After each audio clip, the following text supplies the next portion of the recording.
திருக்கோவிலூர் கலை மற்றும் அறிவியல் கல்லூரி கேண்டீனில் பரிமாறப்பட்ட சாம்பாரில் செத்த எலி இருந்ததாக புகார் எழுந்ததைத் தொடர்ந்து கேண்டீனுக்கு சீல் வைக்க உணவு பாதுகாப்புத்துறை உத்தரவிட்டுள்ளது. இதுகுறித்தான விவரங்களுடன் செய்தியாளர் முனாஃப் இணைப்பில் இருக்கிறார்.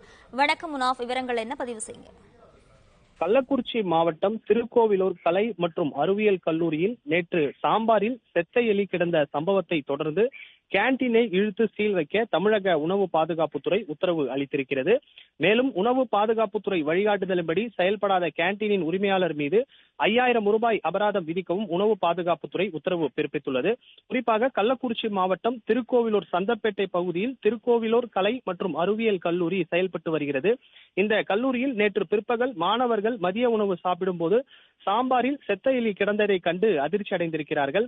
உடனடியாக உணவு பாதுகாப்புத்துறை அதிகாரிகளுக்கு தகவல் தெரிவிக்கப்பட்டது. தகவல் அறிந்து வந்த உணவு பாதுகாப்புத்துறை அதிகாரிகள் கேண்டீனை ஆய்வு மேற்கொண்ட போது உணவு பாதுகாப்புத்துறை வழிகாட்டு நெறிமுறைகளை பின்பற்றாமல் சமைக்கப்பட்டிருந்தது தெரிய வந்தது.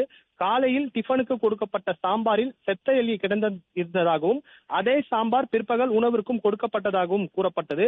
இந்த நிலையில் இது தொடர்பாக தமிழக உணவு பாதுகாப்புத்துறை திருக்கோவிலூர் கலை மற்றும் அறிவியல் கல்லூரியில் செயல்படும் கேண்டீனை உடனடியாக இழுத்து சீல் வைக்க உத்தரவிடப்பட்டுள்ளது. மேலும் உணவு பாதுகாப்புத்துறை வழிகாட்டுதல்படி செயல்படாத கேண்டீனின் உரிமையாளர் மீது 5000 ரூபாய் அபராதம் விதிக்கவும் உணவு பாதுகாப்புத்துறை உத்தரவு பிறப்பித்துள்ளது.